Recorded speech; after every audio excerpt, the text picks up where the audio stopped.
Yeah, this is me today in the street of Abakaliki, live at Tropicana. We have to go and find out what is going on. On the street today, we are to ask some questions which concern of the fuel hype in Nigeria, how it's affecting the poor masses.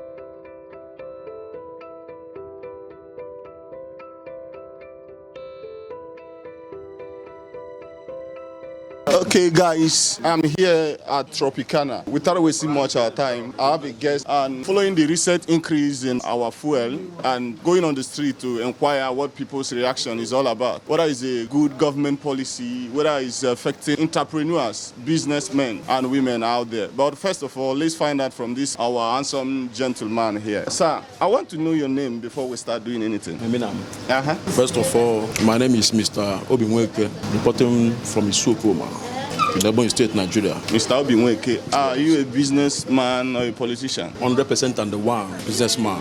That means I'm right to call you an entrepreneur? Yes, go ahead. Okay. Can you join me? Continue. Following the recent increment in PMS, which is the fuel that we are using in this country, what do you think about that policy that is coming from our president? Absolutely wickedness, because they want the masses to be starving before they'll get a liter of fuel. And for that reason, they should do something about it. Though, by God's grace, as you can see, I'm enjoying myself. Of course, I can see Not that. because of the economy, but because of the hustle I made about 10 years ago. Okay? That is why I'm busy enjoying myself. But looking at that, as you are enjoying yourself, there are many other people who is struggling to meet an end meet, and it's quite awful situation now following the increment. And that comes in my mind to ask you this question. If you are to advise those at the government seat and President Bola Ahmed Tinubu, what will be your advice based on these policies that is affecting and crippling our economy now? I'm not going to advise the president of the nation. Number one, he has vice and the PAs. They are the ones who the duty is to bring down the duty, to take the message to his hearing that the nationwide are suffering.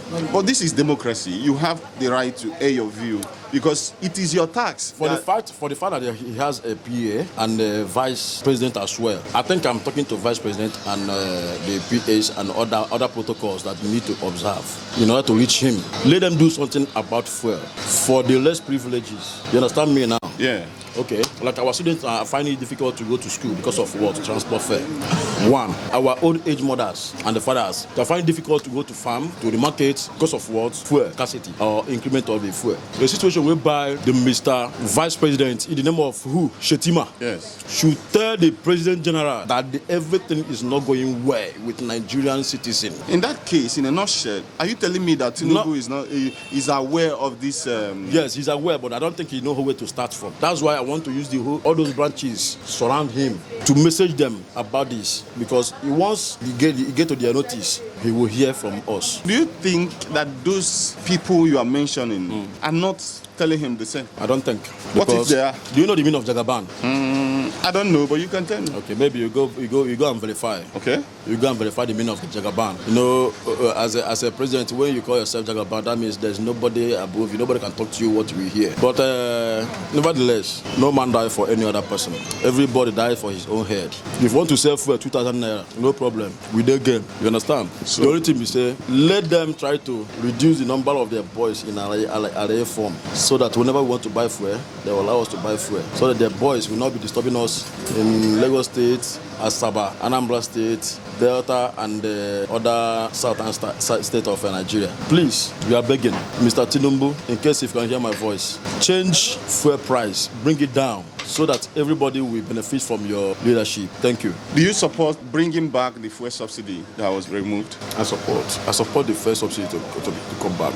Yes. What about, it's very, very important. It has been rumored that the money is being embezzled. That was one of the major reasons that the fuel subsidy was removed. But right now we have seen that it's not even helping the issues. Fuel is 1,003 currently, if it had not increased. 1,400 naira in my 1,400 in your community, right? And this is about Abakaliki metropolis anyway. Looking at it from how it is affecting the poor masses here in Abakaliki, then you could tell or imagine what is going on in other states that have large population whose workers that work with the government. That reminds me, you know that the minimum wage have not actually taken effect on some states, if not general. So imagine a man or a woman, they are paying 50,000 salary per month. What do you think that would be? Will it go any way in helping him or her? To help you out.